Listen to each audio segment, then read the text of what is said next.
हम जब पूजा पाठ करते हैं, मंत्र जाप करते हैं, तो किसी एक व्यक्ति को देखकर, किसी खास व्यक्ति को देखकर हमें गुस्सा आना शुरू हो जाता है।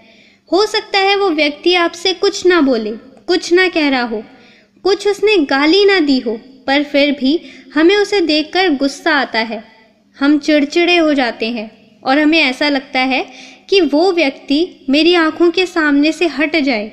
वो व्यक्ति ज़रूरी नहीं है कि बाहर का व्यक्ति हो, वो आपके आस पड़ोस का भी हो सकता है, आपके घर का कोई मेंबर भी हो सकता है, आपके कोई रिश्तेदार में भी हो सकता है, या फिर आपके काम धंधे से भी जुड़ा कोई आदमी हो सकता है, जिसे देखकर आपको ये महसूस होता है कि गुस्सा, चिड़चिड़ापन महसूस हो रहा है। तो आपको ऐसा क्यों लगता है, जबकि आप तो पूजा पाठ करते हैं, आप तो मंत्र जाप करते हैं और आपको ईश्वरीय संकेत भी प्राप्त होते हैं जब आप पूजा पाठ करते हैं। स्वप्न के माध्यम से जिनकी आप उपासना करते हैं वो आपको संकेत देते हैं। साथ ही आपके घर के मंदिर में दीपक है, उसमें फूल भी बनता है, आपके रोंगटे भी खड़े होते हैं, आपका मन भी एकाग्र हो जाता है। पर ऐसा क्यों होता है कि जब आप किसी व्यक्ति के सामने जाते हैं, किसी एक खास व्यक्ति के सामने, तो आपको गुस्सा आ जाता है? इसका क्या कारण होता है?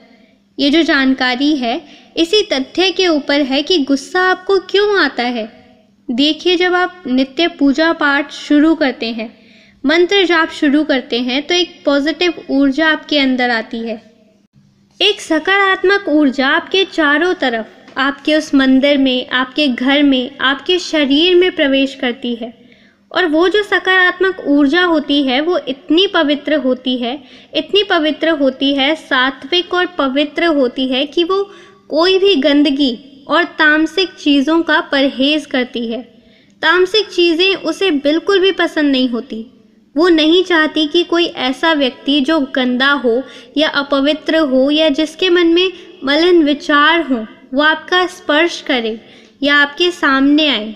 जब आप किसी व्यक्ति के साथ जाते हैं, किसी व्यक्ति के सामने आते हैं, तो आपके अंदर जो पॉजिटिव ऑरा है, जो आपकी पॉजिटिव ऊर्जा है, जब वो नेगेटिव ऊर्जा के पास आती है, यानी नकारात्मकता के पास आती है, गंदे विचारों वाले व्यक्ति के पास आती है, ऐसे व्यक्ति के पास आती है जो तामसिक चीज़ों का सेवन करता है, ऐसे व्यक्ति के पास जाती है जो गंदगी है जिसके दिमाग में, जो गंदा है, जब वो ऐसे व्यक्ति के पास जो झूठा है, अश्लील विचार जिसके दिमाग में है, ऐसे व्यक्ति के जब संपर्क में आप जाते हैं, जो नास्तिक है, जो दूसरों का बुरा सोचता है, जिसकी जो महत्वाकांक्षा ही गलत है, तो आपकी पॉजिटिव ऊर्जा को जैसे ही टच करता है तो आपको संकेत देता है कि कहीं ना कहीं कुछ गड़बड़ है और वो आपको दूर करने की कोशिश करता है।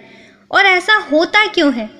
क्योंकि जिन भी देवी देवता की आप उपासना करते हैं, धीरे धीरे करते हैं, जैसे ही आप पूजा करते रहते हैं, एक देवता का गुण आपके अंदर आना शुरू हो जाता है। जैसे कई लोग माता काली की पूजा करते हैं तो उन्हें गुस्सा जो है वो आता ही है, उनको गलत बात कभी भी बर्दाश्त नहीं होती। तो जिन देवी देवताओं की आप पूजा करते हैं उनके गुण आपके अंदर आने शुरू हो जाते हैं। जैसे आप भगवान शिव की पूजा करते हैं तो आपके मन में वैराग्य उत्पन्न हो जाता है। आपको इस संसार के विषय में पता चलता है कि आप जो संसार में आए हो इसका क्या कारण है, इस संसार में आने का आपका क्या उद्देश्य है। ये संसार तो मात्र भौतिक है, आध्यात्म चीज़ कुछ और है। आपका उद्देश्य शिवलोक की प्राप्ति है, समाज कल्याण है, कर्म करना है। ये आपको पता चलता है जब आप भगवान शिव की उपासना करते हैं। भौतिक चीज़ों से आप धीरे धीरे आप दूर होना शुरू हो जाते हैं।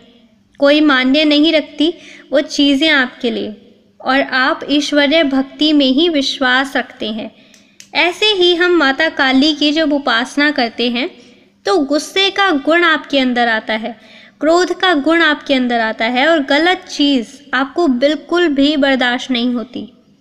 जब आप अपने इष्ट देव की उपासना करते हैं तो एक और गुण आपके अंदर आता है, वो आता है धर्म और अधर्म को जानने का, सही और गलत को जानने का। सही क्या है, गलत क्या है, आप अड़िग हो जाते हैं अपनी बात पर। अगर कोई अधर्म कर रहा है और आपसे बोल रहे हैं कि ये सही है और आपको लगता है कि वो गलत है, आपके अंदर से आवाज़ आ रही है कि ये गलत है, तो चाहे आपकी गर्दन कट जाए पर आप अपने मत से नहीं हटते कि हाँ ये सही है या गलत है। ये आपको पता होता है। अगर कुछ गलत है तो आप बोलेंगे कि वो गलत है, चाहे वो आपके घर में ही क्यों ना हो। यदि आपके परिवार में भी गलत हो रहा है तो आप उसे गलत ही कहेंगे। ये गुण आपके अंदर आना शुरू हो जाता है। तो कभी जो गुस्सा आपको आता है वो सभी गुणों के कारण होता है। देवीय गुण आपके अंदर आते हैं तो आपके देवता जो हैं, देवीय शक्ति कभी उन चीज़ों को बर्दाश्त नहीं करती कि कोई उनके सामने कोई व्यक्ति ऐसा है जो नास्तिक हो, अश्लील विचार जिसके दिमाग में हो, झूठा हो, तामसिक चीज़ों का सेवन करता हो, जिसमें से बदबू आ रही हो। ऐसे व्यक्तियों से बिल्कुल दूर रहते हैं। तो जो शक्तियाँ होती है वो उनके अंदर एक चिड़चिड़ापन महसूस होता है उनके स्वभाव में, उस व्यक्ति के स्वभाव में, और वो उसको दूर करने की कोशिश करती है। तो ये कारण है कि पूजा पाठ और मंत्र जाप करने के बाद भी आपको गुस्सा आता है। तो ये थी महत्वपूर्ण जानकारी जो आपको पसंद आई होगी कि मंत्र जाप पूजा पाठ करने के बाद भी आपको गुस्सा क्यों आता है, इसका क्या कारण है। जानकारी पसंद आई हो तो वीडियो को लाइक और चैनल को सब्सक्राइब करना ना भूलें। मिलते हैं अगली वीडियो में, तब तक आप अपना ख्याल रखें।